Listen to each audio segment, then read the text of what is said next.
Bismillahirrahmanirrahim. Allahumma aslih lana qulubana wa alhimna rushdana wahdina ila siratikal mustaqim. Rabbi shrah li sadri wa yassir li amri wahlul 'uqdatam min lisani yafqahu qawli. Saya Ifat Sarif Piani dari Serang, Banten, mencoba mentransformasi ilmu yang saya serap dari Coach Sony Abikim di Inner Game Life Coach Batch 3 tentang the dichotomy of control, yaitu memahami peta kendali. Mengapa memahami peta kendali itu penting? Karena ini adalah materi fondasi yang penting untuk dipahami. Di lingkungan kehidupan kita, sering kita dengar orang yang hidupnya stres. Kalau luka gak sembuh-sembuh, kalau jatuh tidak mudah bangkit, kalau patah hati dia tenggelam dalam patahnya. Itu lantaran dia tidak memahami peta kendali. Nah, kenapa pula ini penting? Karena kita suka lupa atau kita punya pemahaman yang kurang clear tentang peta kendali. Bila kita memahami peta kendali, insya Allah hidupnya nyaman. Baik, mari kita pahami apa itu dichotomy of control atau peta kendali itu. Di kehidupan kita ada dua zona, ada yang dalam kendali kita dan ada yang di luar kendali kita. Kenapa orang suka stres, galau, mudah luka yang sulit untuk sembuh, tenggelam dalam kesedihan? Itu karena dia fokus pada apa-apa yang di luar kendalinya. Dia overthinking, yaitu memikirkan sesuatu yang gak perlu dipikirkan atau berpikir berlebihan. Mengapa? Itu sebabnya karena dia tidak paham dengan konsep ini. Bagaimana cara memahami peta kendali? Mari kita kelompokkan mana yang luar kendali kita dan mana yang dalam kendali kita.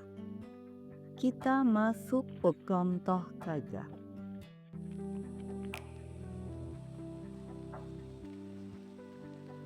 Cuaca seperti hujan itu di luar kendali kita. Apa yang dalam kendali kita? Sedia payung, pakai jas hujan, memperkirakan hujan atau tidak. Makanya di TV ada acara perakiraan cuaca. Contoh kedua, kemacetan. Itu di luar kendali kita. Karena kita bukan pejabat, bukan gubernur yang jalanan siap dikosongkan, bukan juga petugas lalu lintas. Terus kendali kitanya apa? Siapkan mau jalan jam berapa, mau jalan lewat mana, menggunakan kendaraan apa. Contoh ketiga, omongan orang, sikap orang, perlakuan orang, itu di luar kendali. Sebagaimana kisah Luqman dengan anaknya dan keledainya yang selalu jadi omongan orang saat keluar rumah. Sudah pernah dengarkan kisahnya? Kita berharap orang berbuat baik kepada kita. Itu mustahil. Kita juga berharap orang itu berkata yang baik-baik. Kita nggak bisa ngatur mulut orang. Apa yang menjadi kendali kita? Gak usah sibuk atau respon dengan omongan orang. Contoh keempat, sikap anak dan pasangan itu di luar kendali. Seperti Nabi Nuh tidak bisa mengubah sifat istrinya. Nabi Adam tidak bisa mensolehkan anaknya. Apalagi kita bukan nabi. Apa yang bisa kita kendalikan? Kita mensolehkan diri atau memantapkan diri di hadapan Allah Subhanahu wa Ta'ala. Contoh kelima, kesehatan dan kematian itu di luar kendali. Karena kesehatan dan kematian itu datangnya tak diundang, dan kita tidak mengetahui kapan waktu kematian kita tiba.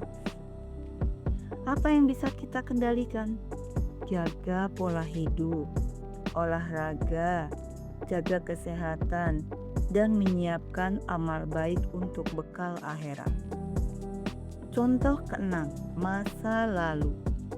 Sesuatu yang sudah terjadi itu di luar kendali. Apa yang dalam kendali kita?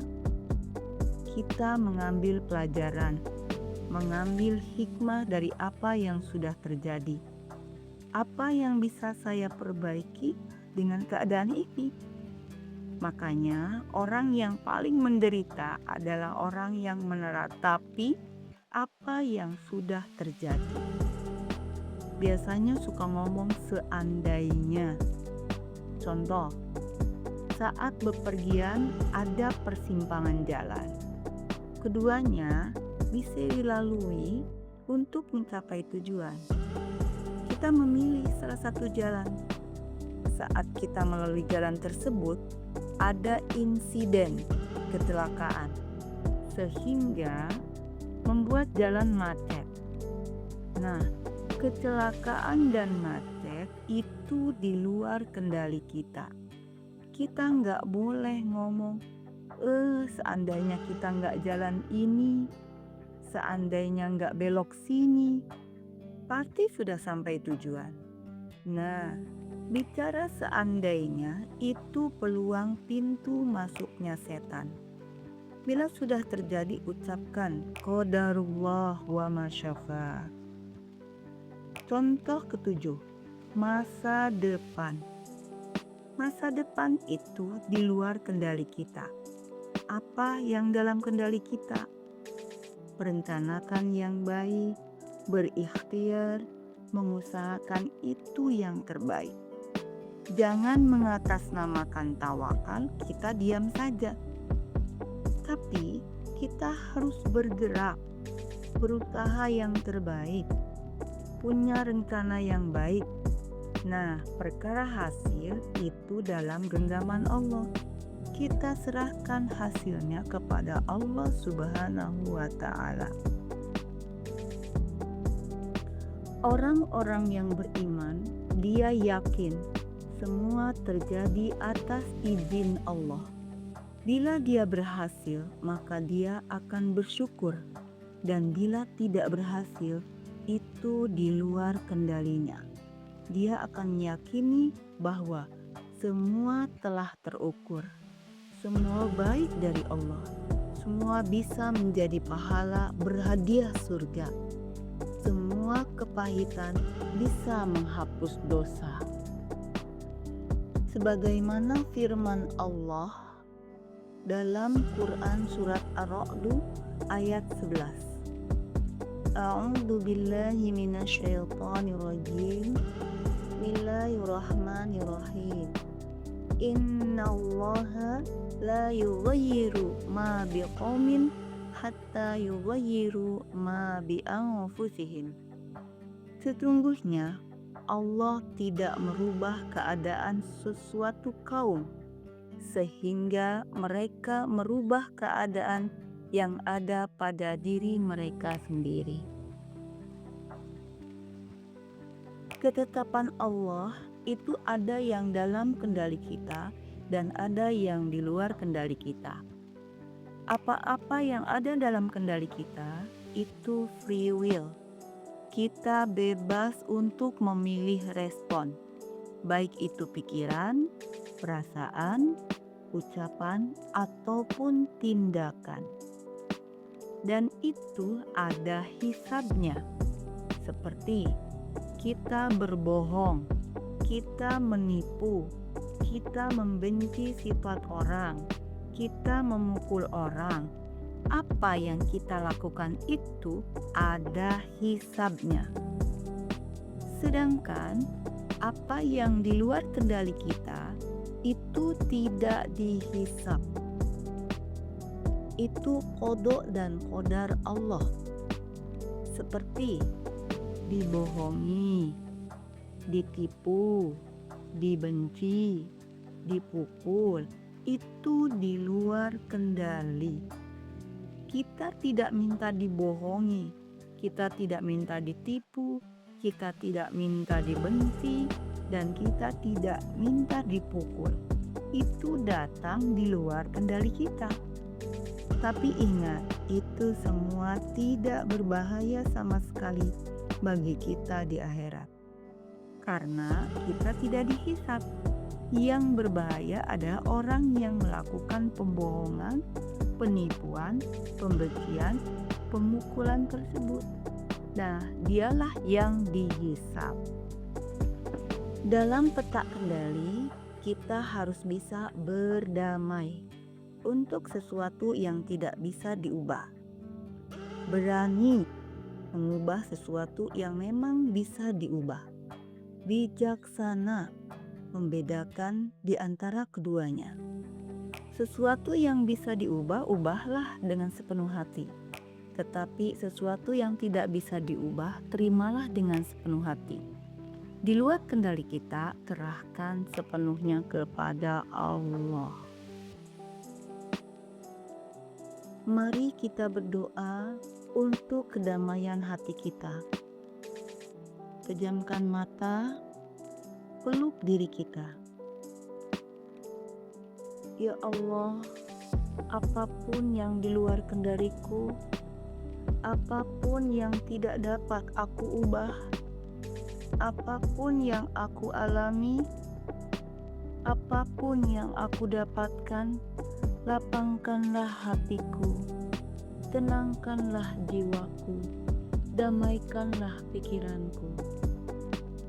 Ya Allah, untuk apa-apa yang bisa aku ubah, karuniakanlah kepadaku keberanian untuk melangkah, pertolongan, dan ridho-Mu.